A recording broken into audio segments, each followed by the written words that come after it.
Slow Burn Media, an evergreen podcast, presents Who Killed, a podcast that provides a voice for the voiceless. And after 34 years, a Wichita family now has answers surrounding the death of Krista Martin. She was found beaten to death in her apartment in 1989. After years of work, WPD and other partners say they know who killed her. KSN Samantha Boring explains how they got answers more than 3 decades later.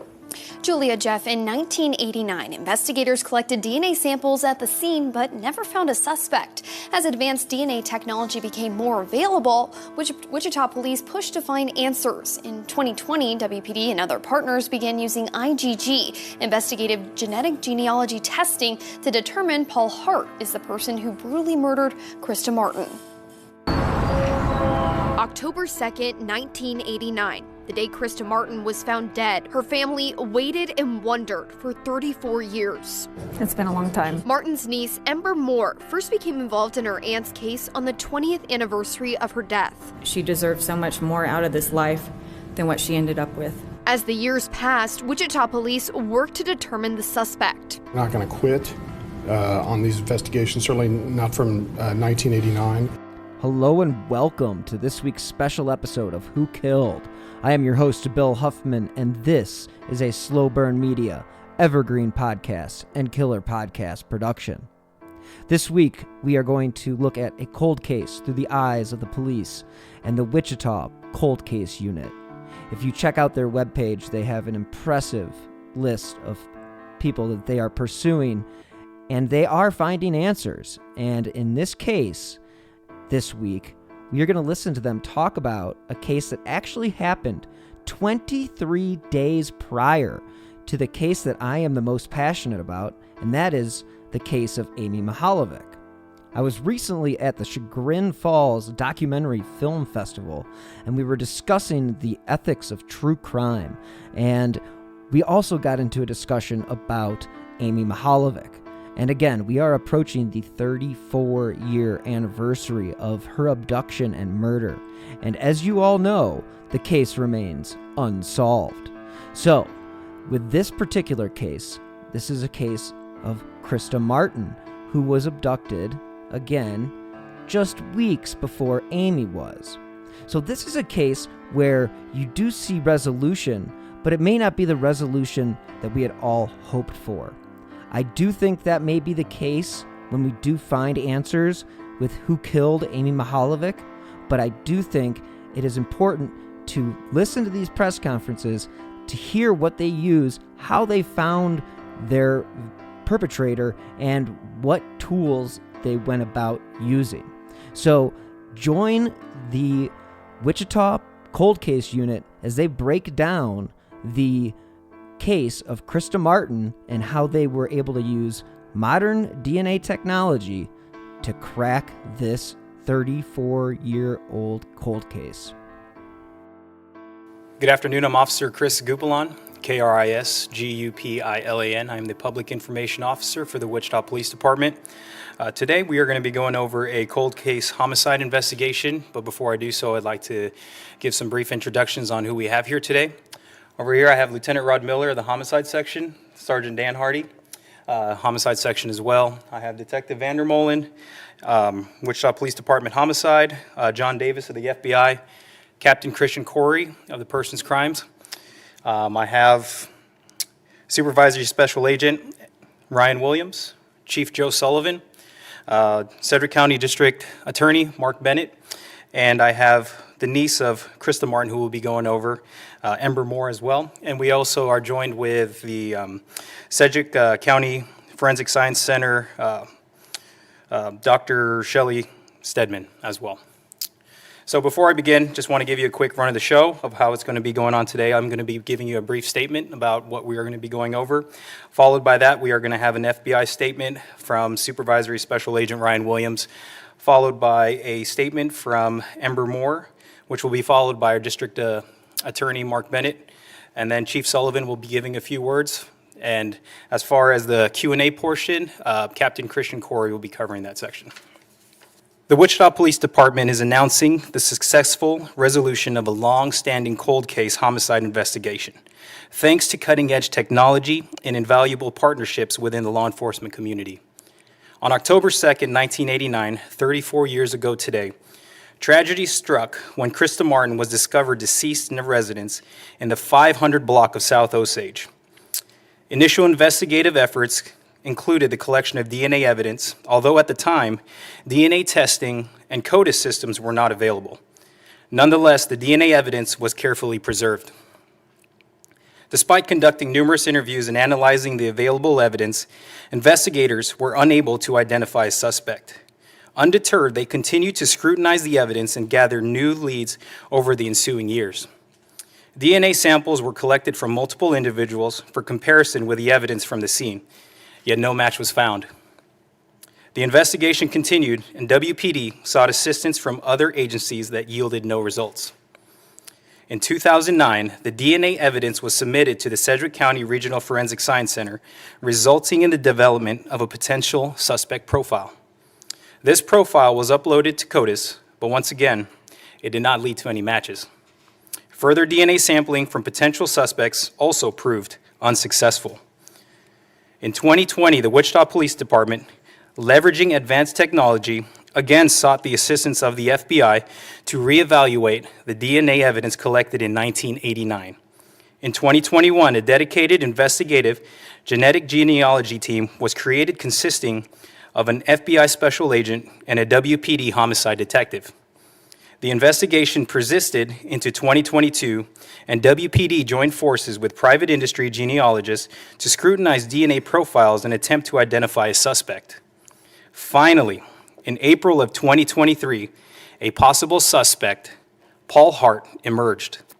It was discovered Mr. Hart died in a traffic collision in Memphis, Tennessee in March of 1999.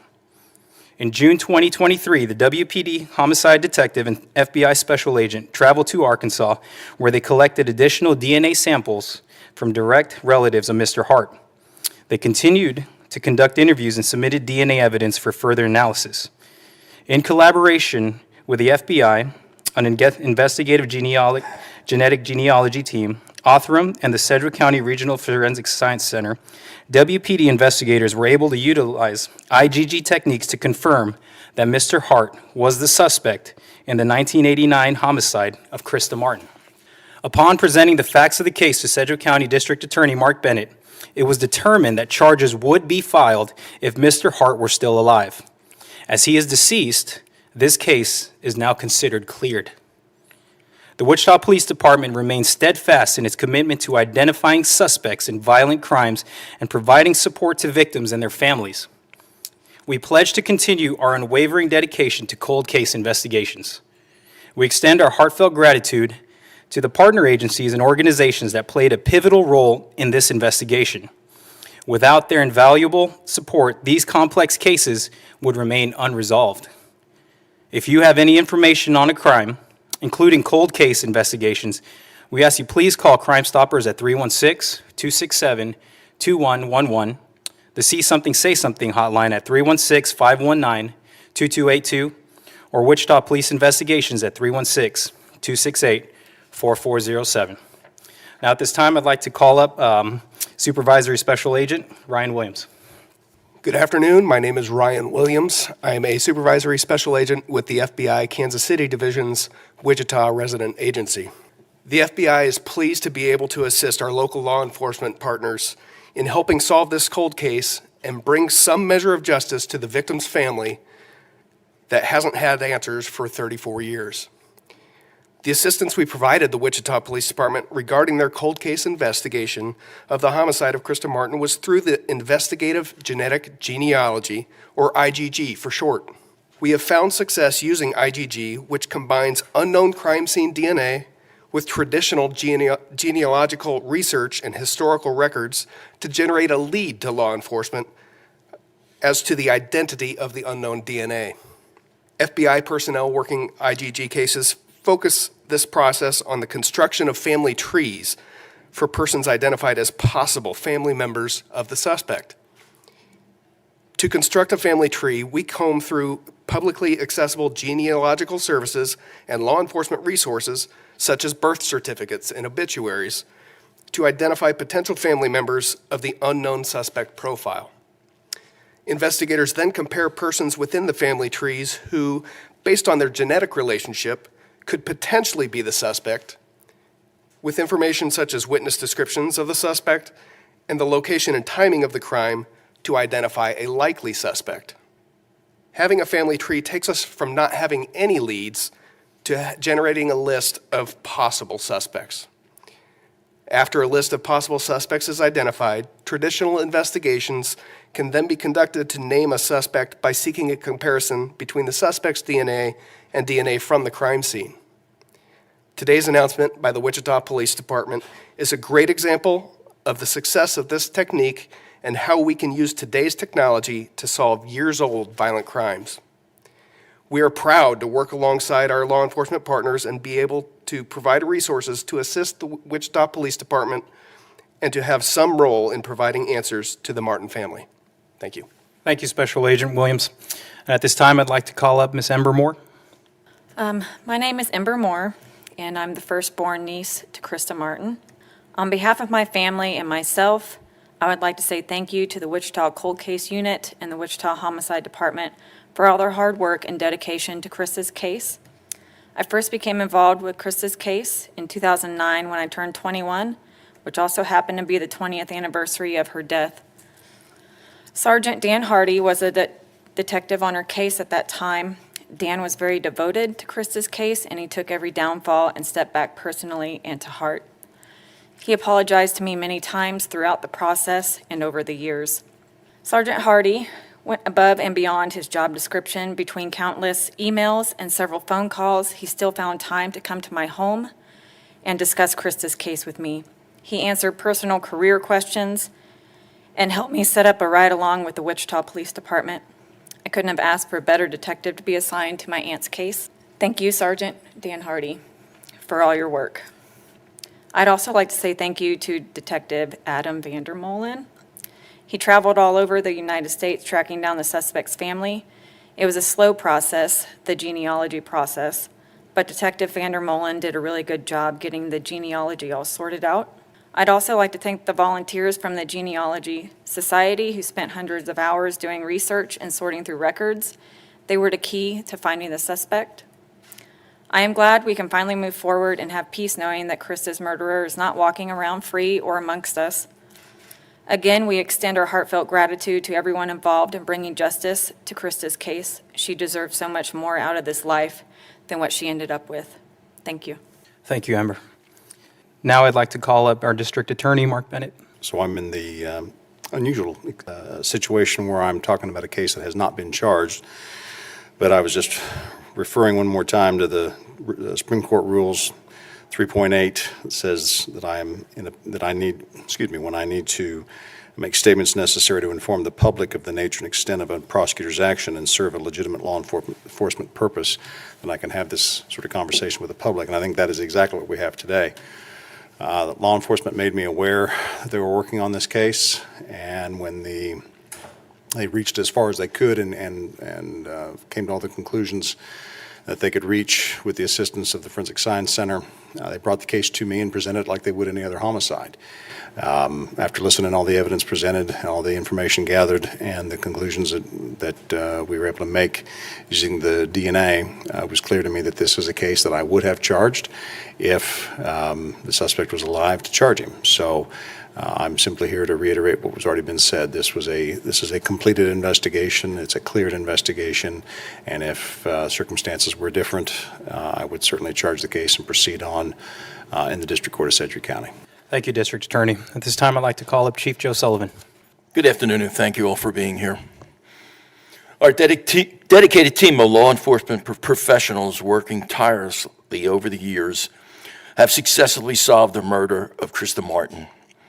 Through relentless investigation, the utilization of new technologies, and an unwavering determination, they uncovered critical evidence and information that has identified the perpetrator responsible for this heinous crime.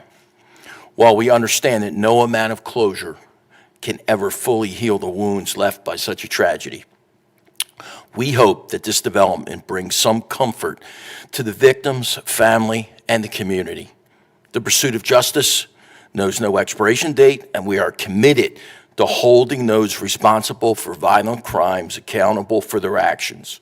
I want to express my deepest gratitude to all of our law enforcement partners, my WPD, my Wichita Police Department detectives, our forensic experts with the county, and all those who played a role in this investigation.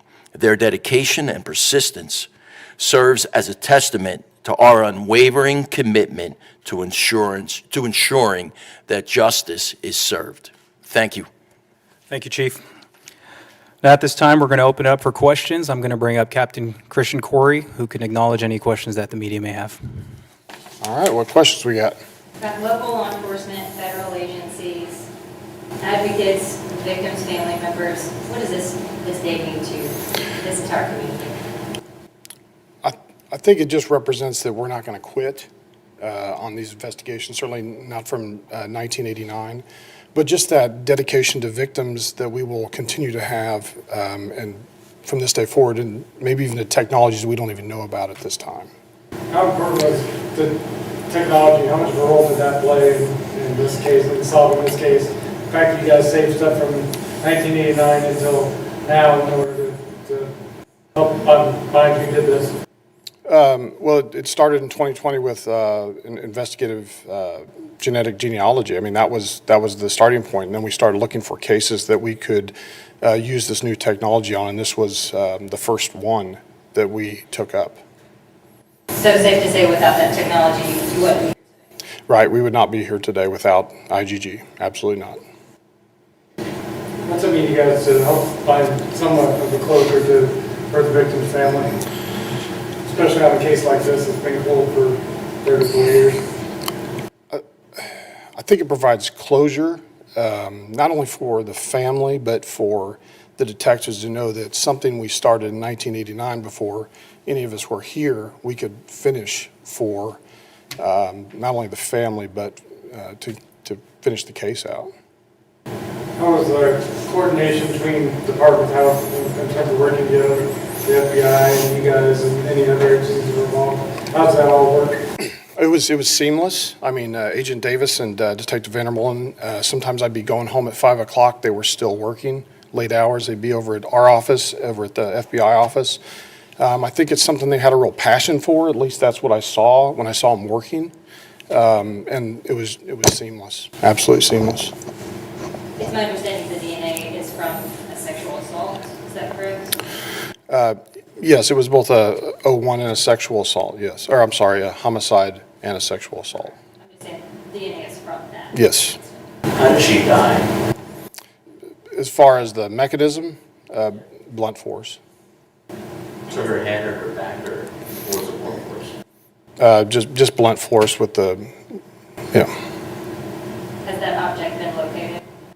I'm going to refer to Detective Vandermolen here, if you want to come forward and answer a couple of questions. No, not at this time. Not that we're aware of. Is there anything that maybe the public, I mean, not going out looking for it, but if, you know, what could they help with? We don't know from the scene. We don't know what specific item was used. No, so I can't tell the public to go out and look for a specific item at this point. Did Mr. Hart and Krista know each other at the time? That's unknown.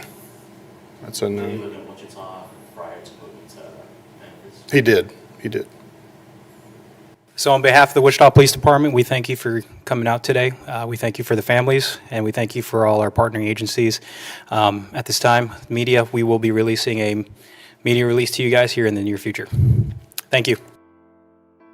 Thank you guys so much for tuning into this week's special press conference episode. I have been doing these much more recently, and I find them to be very informative, and I do think it's important to listen to the reporters' questions as well as the police talk and the police speak that you get when they are talking to you. It is very similar in a lot of ways to the way that I have been spoken to throughout my career, and you have to have a feeling where the police are holding things close to their vest. So it's okay. It is what their job is. And again, I'm just glad that you guys tuned in. But this was just another one of those special episodes that gives us a little bit of hope that Amy's case will still be solved. So as you guys know, I drop new episodes every Friday.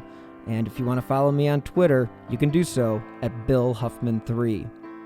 Thank you guys so much for listening. And as always, until next time, stay healthy and be safe.